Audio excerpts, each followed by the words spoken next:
family partied during my child's funeral, then demanded his trust fund. Money little did they know, my mother called me 2 days after I buried my 9-year-old son, completely alone, and demanded I write a $12,000 check from his trust fund to pay for my sister's wedding venue. She said I was being selfish for not moving on faster. What she didn't know was that I'd already changed every single document, and her greed was about to expose exactly who she really was to everyone who mattered. You won't believe what happened when they realized the money was gone. Before we continue, please subscribe and hit that notification bell, because this story is about protecting what matters most and making sure the people who abandoned you in your darkest hour face the consequences of their choices.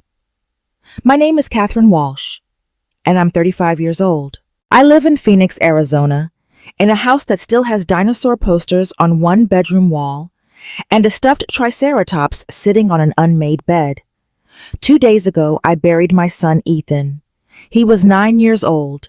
He loved dinosaurs more than anything in the world and could recite every fact about velociraptors.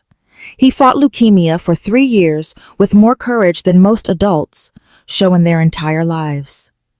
And when he died, he was holding my hand and asking when Grandma and Grandpa were coming to visit. They never came. Not to the hospital in his final days, not to the funeral home, not to the cemetery where I stood completely alone and watched them lower my beautiful boy into the ground. They didn't come because they had somewhere more important to be. My sister Lindsay's engagement party. The call came that morning as I was getting dressed in black, my hands shaking so badly I couldn't zip my dress. "Honey, we're so sorry about today," my mother said, her voice bright and cheerful. "But you understand, don't you? Lindsay's been planning this party for months, and we can't just cancel on everyone. Tyler wouldn't want us to be sad anyway. He'd want us to celebrate family happiness." I stood there in my empty house phone pressed to my ear and said nothing. What was there to say? My parents had made their choice clear. A party for my 32-year-old sister's engagement to her real estate developer boyfriend was more important than their grandson's funeral. The funeral itself was small, just me and the funeral home staff. I'd moved back to Phoenix a year ago, specifically to be closer to family during Ethan's treatment. What a catastrophic mistake that had been. My parents lived 20 minutes away in Scottsdale, in their big house that my father's accounting firm had paid for. Lindsay lived in their pool house, planning her dream wedding on their dime, while I sat in the hospital rooms and held Ethan's hand through chemotherapy. When Ethan was first diagnosed 3 years ago, they'd seemed supportive. They visited the hospital a few times. They sent cards. They promised they'd be there for us, but as the months turned into years and Ethan's treatment became more demanding and less hopeful, their visits became less frequent. The cards stopped coming. The phone calls became shorter. By the time Ethan's doctors told me we were out of options, my parents had essentially stopped acknowledging his existence unless I brought him up first. It was easier for them to pretend everything was fine. Easier to focus on Lindsay's engagement and wedding plans. Easier to avoid the uncomfortable reality of a dying child. After the funeral, I came home to an empty house and sat in Ethan's room for hours. I didn't cry. I'd done all my crying in the hospital, watching my son slip away, knowing my family had chosen not to be there. Instead, I felt this cold, clear certainty settling over me. Something fundamental had changed. The phone call came the next evening. "Catherine, sweetheart." My mother's voice was warm and loving the way she sounded when she wanted something. "I hope you're holding up okay. We've been thinking about you." I said nothing, waiting. "Listen, I wanted to talk to you about something practical," she continued. "Lindsay needs to secure her wedding venue by Friday, or she loses the date entirely. The deposit is $12,000. We were thinking Ethan's trust fund could cover it. You're the executor, so you just need to write the check." The trust fund. Ethan's trust fund that my late husband David had set up before he died in a car accident 5 years ago. $200,000 specifically designated for Ethan's future. College education. First car. Down payment on a house. All the milestones David had wanted to provide, for even though he wouldn't be there to see them. And now my mother wanted to raid it for Lindsay's wedding. My beautiful boy had been in the ground for less than 48 hours, and she was already trying to redirect his money. The lawyer will need a few days to process everything I said, my voice carefully neutral. A few days? Catherine, the venue needs payment by Friday, she said, irritation creeping into her tone. Can't you just transfer the money from your personal account and get reimbursed later? It doesn't work like that, I lied smoothly.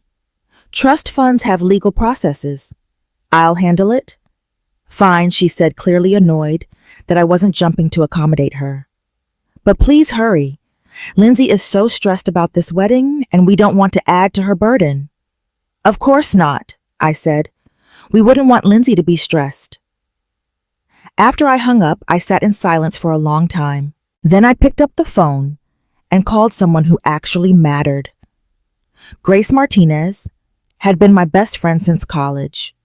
She was a family law attorney in Phoenix, sharp and compassionate, and she'd been with me through every terrible moment of the past 3 years. She'd been at the hospital when Ethan died. She'd been at the funeral when my family wasn't. Tell me everything she said when I explained the situation. I need to know exactly what we're dealing with. Over the next 2 hours, I laid out the complete picture.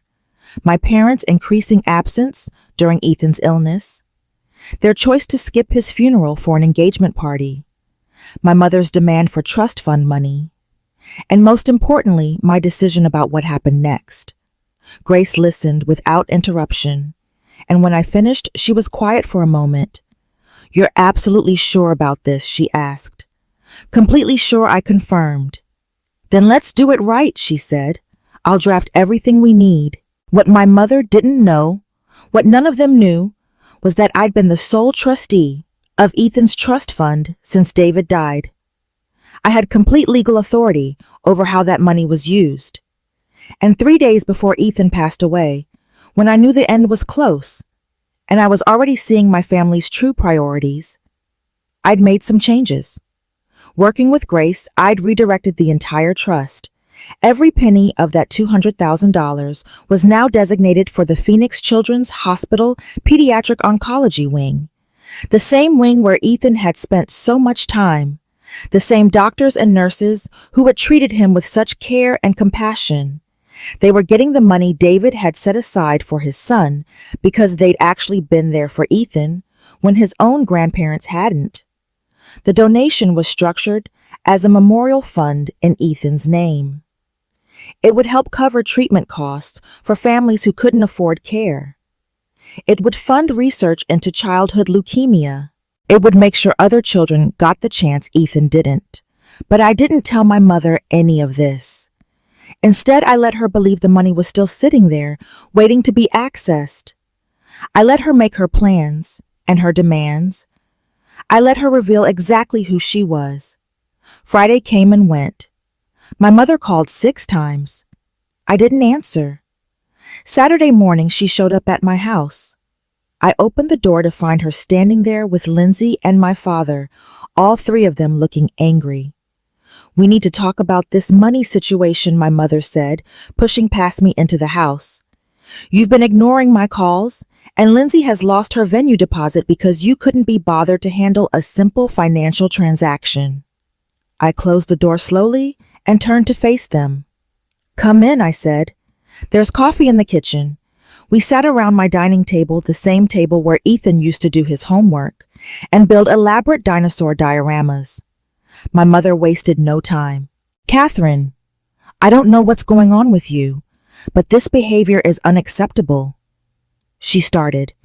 Lindsay needed that money, and you've been deliberately difficult about something that should have been simple. I'm the executor of Ethan's trust, I said calmly. That means I make the decisions about how the money is used, and I decided not to give it to Lindsay. Lindsay's face went red. What do you mean you decided not to give it to me? That money is just sitting there doing nothing. Ethan is gone. He doesn't need it anymore. The words hung in the air. Ethan is gone. He doesn't need it anymore. As if my son was just an obstacle that had been conveniently removed, freeing up resources for her dream wedding. You're right, I said quietly. Ethan doesn't need it, but the children still fighting for their lives in the same hospital where he died do need it. So that's where the money went. The silence that followed was absolute. You did what my mother finally said, her voice shaking. I donated the entire trust fund to Phoenix Children's Hospital, I explained. $200,000 to the pediatric oncology wing. It's being set up as a memorial fund in Ethan's name to help cover treatment costs for families who can't afford care. Lindsay stood up so fast her chair tipped over. You had no right, she shouted. That money was family money. It was David's money for his son, I corrected. And I used it the way David would have wanted, to help children who are fighting the same battle Ethan lost. My father, who'd been silent until now, spoke up. Catherine, I understand you're grieving, he said in that condescending tone he used when he thought he was being reasonable. But this was a rash decision made in an emotional state. We can probably reverse it if we act quickly. It's a done deal, I said. The paperwork is filed, the donation is complete, and the hospital has already issued a press release announcing the Ethan Walsh Memorial Fund. My mother's face went white. A press release. The hospital is publicly announcing a major donation from a trust fund specifically designated for a child who died of leukemia.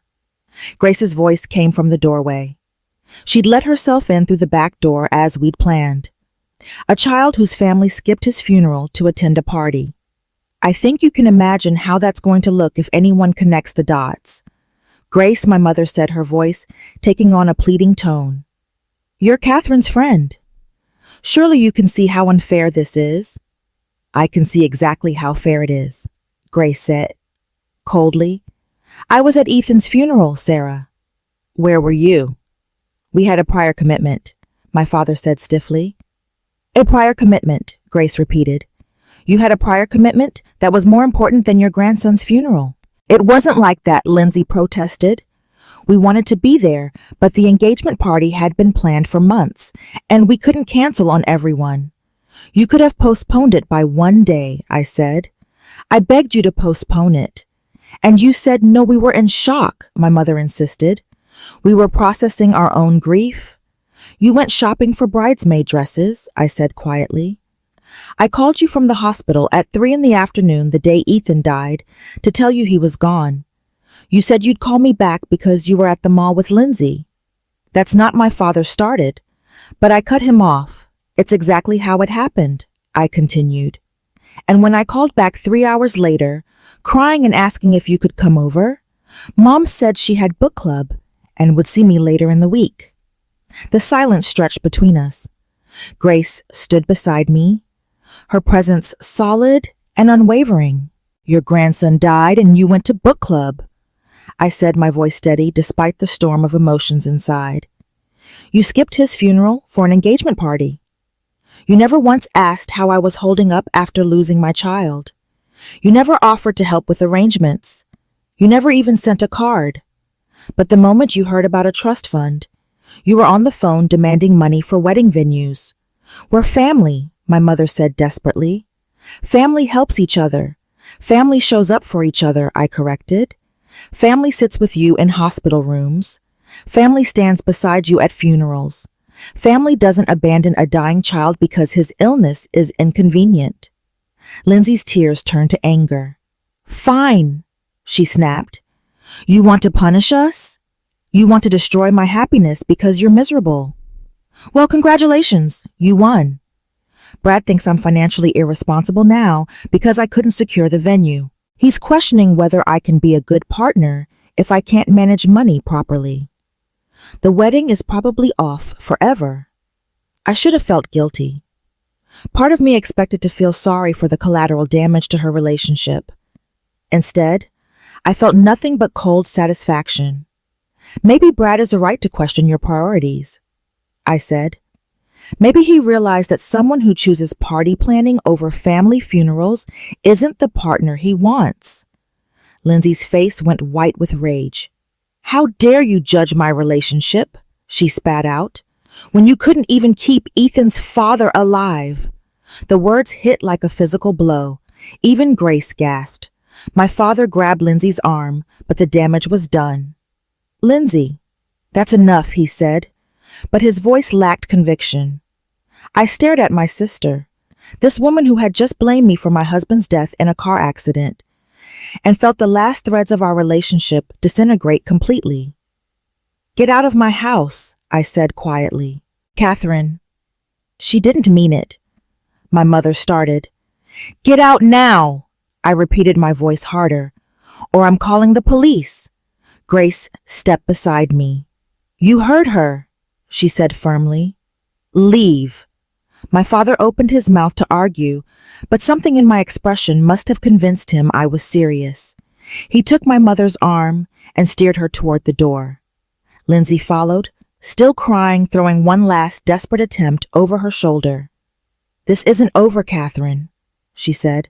We're family. Family doesn't abandon each other like this. I watched them leave and felt lighter than I had in months. They were right about one thing. Family doesn't abandon each other. That's exactly why I was done with them.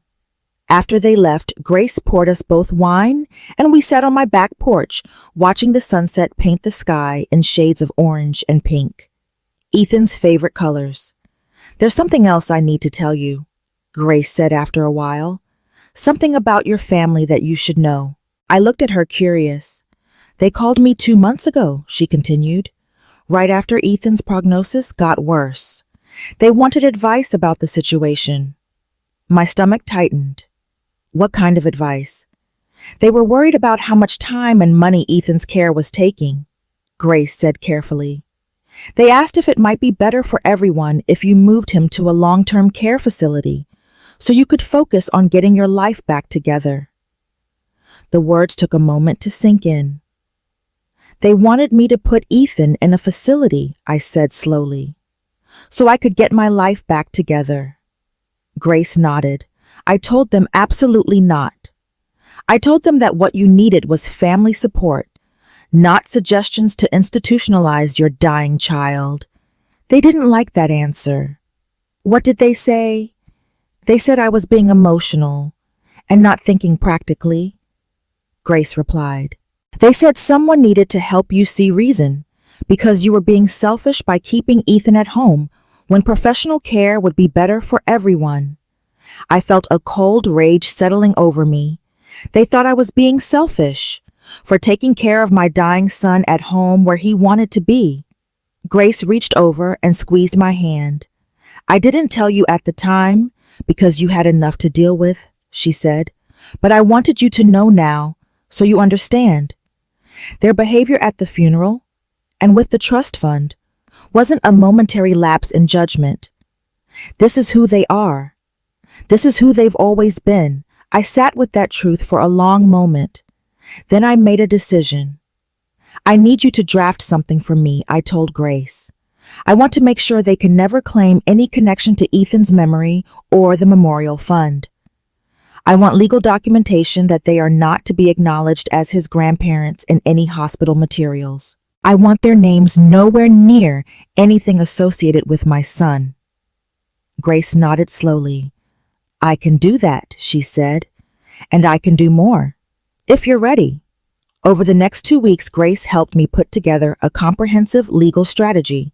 First, we documented everything, every missed hospital visit, every canceled plan, every phone call where they prioritized Lindsay's wedding over Ethan's treatment, every message and voicemail saved on my phone. Second, we drafted a formal letter to be sent to every family member who'd been invited to Ethan's funeral but chose not to attend. The letter was factual, not emotional. It simply stated that Ethan Walsh passed away on a specific date, that his funeral was held on a specific date, and that certain family members chose not to attend despite being notified in advance.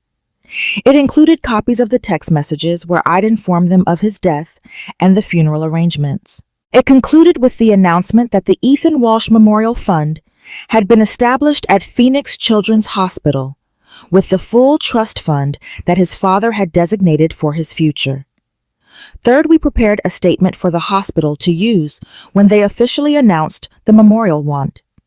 The statement included details about Ethan's battle with leukemia, the establishment of the fund in his memory, and a quote from me about wanting to help other families facing the same challenges we had faced.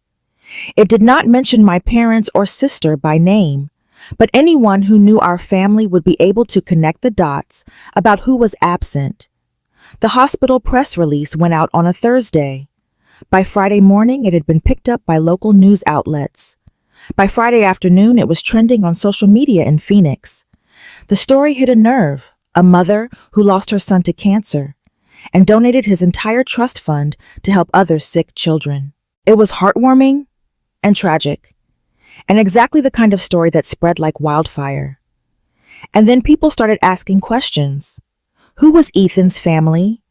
Were they involved in the memorial fund? Why did the hospital statement only mention his mother? I didn't have to say anything. Other people did it for me. Someone who worked at the funeral home mentioned in a comment that Ethan's service had been attended by very few people. Someone else who knew my family pointed out that my parents lived in the area, but weren't mentioned in any of the memorial materials. A third person noted that my sister had posted photos from her engagement party on the same day as Ethan's funeral. The pieces came together on their own. By Monday, my mother was calling me nonstop. I didn't answer. By Tuesday, extended family members were reaching out, some supportive, some horrified, all wanting to know what had happened. I sent them all the same letter. Grace had drafted the one with the timeline and the documentation. Let them draw their own conclusions. By Wednesday, my sister's engagement was definitely off. Brad had seen the social media posts, done the math on the timing, and apparently decided he didn't want to marry into a family that would skip a child's funeral for a party. My mother showed up at my house Thursday morning. I opened the door to find her standing there, alone, looking older and more fragile than I'd ever seen her. "You've destroyed this family," she said, her voice shaking. "No," I corrected quietly. "You destroyed this family the day you chose a party over your grandson's funeral. I just made sure everyone knew about it. We were grieving too," she insisted. "You were inconvenienced," I said. "There's a difference. Grief means you show up even when it's hard. Grief means you put aside your own discomfort to support the people you love. What you did was avoid an uncomfortable situation and prioritize a party. That's not grief. That's selfishness." She stood there, tears running down her face, and I felt nothing, no sympathy, no guilt, nothing. "What do you want from me?" she finally asked. "Nothing," I said. "I don't want anything from you anymore. The money is gone. Ethan's memory is being honored through the hospital. And you're not part of that. You made your choice. Now live with it." She opened her mouth to argue, then closed it again.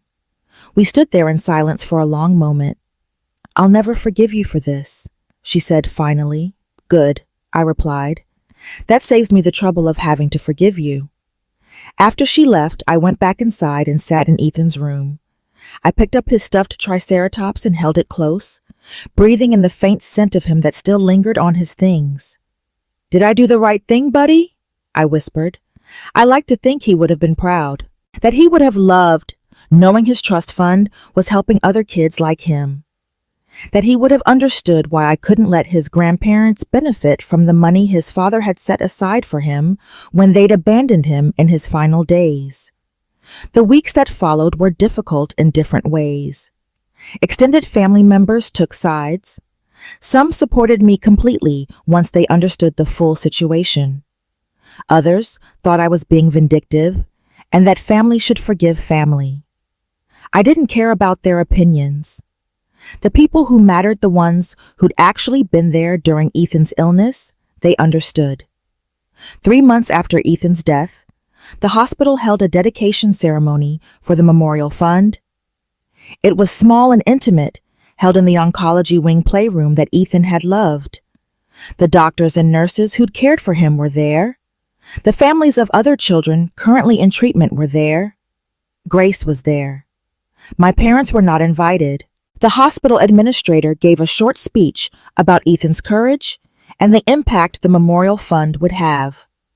Then they unveiled a plaque that would hang in the playroom. The Ethan Walsh Memorial Fund, in memory of a brave boy who loved dinosaurs and inspired everyone who knew him. This fund provides financial assistance to families facing pediatric cancer treatment and supports research into childhood leukemia. Established with love by his mother, Catherine Walsh. I stood in front of that plaque and cried. Not the broken, desperate tears of grief I'd cried in the hospital, but tears of something else. Purpose, maybe, or the knowledge that Ethan's life had meaning beyond the tragedy of his death. A little girl, maybe 7 years old, came up to me shyly. She was completely bald from chemotherapy and had dark circles under her eyes, but she was smiling. "Are you Ethan's mom?" she asked. "I am," I said, kneeling down to her level. "My mom says your son's fund is helping pay for my treatment," she said. "She says he's helping me get better." I had to swallow hard before I could speak. He would have been so happy about that, I told her. He loved helping people. The girl hugged me, and I hugged her back. This stranger's child who was alive because of money my son would never get to use. That night, I got an email from my mother. The subject line was reconciliation. I deleted it without opening it. 6 months later, Lindsay's engagement to Brad was officially over. My parents' reputation in their social circles had taken a significant hit. People talked about what they'd done. People judged them for it. They tried to spin the story, tried to make it seem like there had been a misunderstanding, or that I was exaggerating. But the documentation Grace and I had put together made it impossible to deny the basic facts. They'd skipped their grandson's funeral for a party. They'd demanded his trust fund money for a wedding. They'd suggested institutionalizing him when his care became inconvenient. No amount of spin could make that acceptable. Meanwhile, the memorial fund was growing. Additional donors had contributed. Fundraising events were being planned. The hospital was exploring options for expanding the oncology wing. Ethan's name was going to be associated with hope and healing and helping other children, not with the family who'd abandoned him. 1 year after Ethan's death, I stood at his grave on his birthday. He would have been 10 years old. I brought dinosaur-shaped balloons and a cake because that's what he would have wanted. Grace came with me along with some of the nurses from the hospital who'd cared for him. We sang happy birthday. We ate cake. We told stories about him. We remembered. As the sun set, painting the sky in orange and pink, Grace asked me if I had any regrets about how I'd handled things with my family. No, I said without hesitation. I protected what mattered. Ethan's memory, his father's legacy, the chance to help other children. My parents chose a party over their dying grandson. My sister blamed me for my husband's death. They showed me exactly who they were, and I believed them. "Do you think you'll ever reconcile?" Grace asked. "I don't know," I admitted. Part of me thinks that true forgiveness requires them to understand what they did and genuinely apologize. But I'm not sure they're capable of that level of self-awareness. And if they're not, then reconciliation would just mean me accepting their version of events, where they're the victims. And I won't do that. I won't let them rewrite history to make themselves feel better. Grace nodded. "For what it's worth, I think you did the right thing. Ethan would be proud." I looked at his headstone, the one I'd chosen with dinosaurs carved around the edges. Ethan David Walsh, beloved son. Brave warrior. Forever 9. I think he would be too, I said quietly. 2 years after Ethan's death, I was invited to speak at a fundraising gala for the hospital. The memorial fund had raised over $500,000 by then. It had helped dozens of families afford treatment. It had funded groundbreaking research. It had made a real difference. I stood in front of 300 people and told them about my son, about his love of dinosaurs, about his courage through 3 years of treatment, about his father's foresight in setting up a trust fund to provide for his future, and about my decision to redirect that trust to help other children when Ethan no longer needed it. I didn't mention my parents' absence from his funeral. I didn't need to. The story told itself. A mother alone with her dying child, a family who chose celebration over support, a trust fund redirected to honor a little boy's memory by helping others. People understood. After my speech, dozens of people approached me. Some were crying. Some shared their own stories of family betrayal during difficult times. Some thanked me for speaking openly about choosing to protect what mattered. One woman, maybe in her 60s, took my hands and looked me in the eye. My daughter died 20 years ago, she said.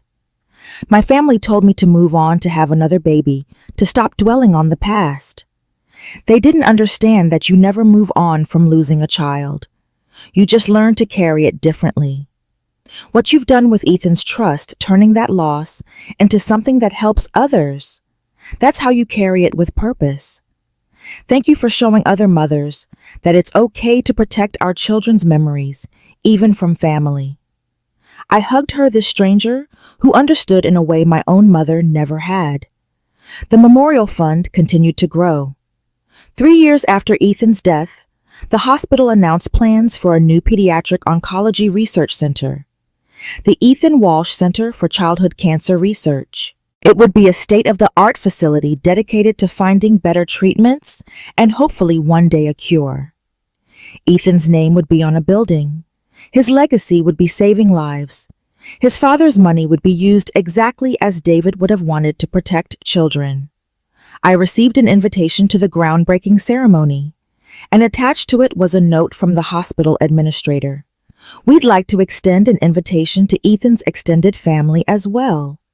It read, please provide us with contact information for his grandparents if you'd like them to attend. I wrote back a simple response.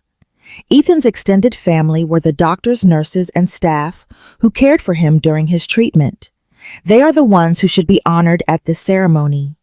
Thank you for understanding. The day of the groundbreaking was beautiful. Sunny and warm, perfect Arizona weather. I stood with Grace and watched as they broke ground on a building that would help countless children, a building named after my son. As the ceremony concluded, my phone buzzed with a text message. It was from my mother. I saw the announcement about the research center, it read. That should have been for his family, not strangers. You've stolen his legacy from us. I looked at that message for a long time. Then I typed my response. His legacy is that he'll save other children's lives. Your legacy is that you valued a party over your dying grandson. Those are the choices we all made. Live with yours. I blocked her number. 5 years after Ethan's death, I stood in the completed research center bearing his name. The walls were painted in his favorite colors, orange and pink. There were dinosaur murals in the waiting areas. Everything was bright and hopeful and alive. Exactly what Ethan had been.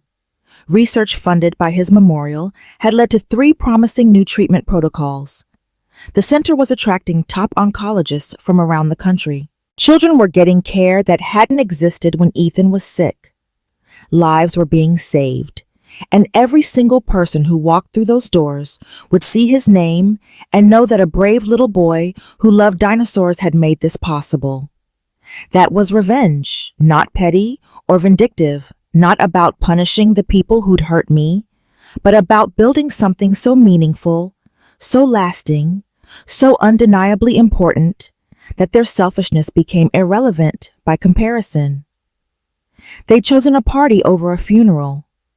I'd chosen to honor my son's memory by helping other children live. History would remember Ethan Walsh as a hero, and history wouldn't remember my parents at all. That was justice. Looking back now, I don't regret a single decision I made. Could I have been the bigger person? Could I have forgiven my family and maintained a relationship despite their abandonment? Maybe, but that would have required me to diminish what they'd done, to pretend that skipping a child's funeral was somehow forgivable with time, to accept that family loyalty meant enduring mistreatment in silence. I chose differently. I chose to protect my son's memory from people who hadn't valued his life. I chose to honor my husband's legacy by using his money to help children. I chose to set boundaries that said abandoning a dying child has consequences. And I chose to build something beautiful from the ashes of tragedy. The Ethan Walsh Center stands as proof that love is stronger than selfishness, that a mother's determination can move mountains, that even in death, one small boy who loved dinosaurs could change the world. My parents made their choice. They chose comfort over compassion. They chose convenience over family. They chose a party over a funeral. I made my choice too. I chose my son. Every single time. And I would make that choice again without hesitation. Because in the end, the greatest revenge isn't destruction. It's building something so meaningful that the people who wronged you become footnotes in a story that's bigger than their cruelty. Ethan's story is one of courage, love, and legacy. A story that will save lives for generations. And that's worth more than any relationship with people who couldn't see his value when he was alive. Rest in peace, my beautiful boy. Your mommy made sure they'd never forget you. And more importantly, she made sure you'd never be forgotten.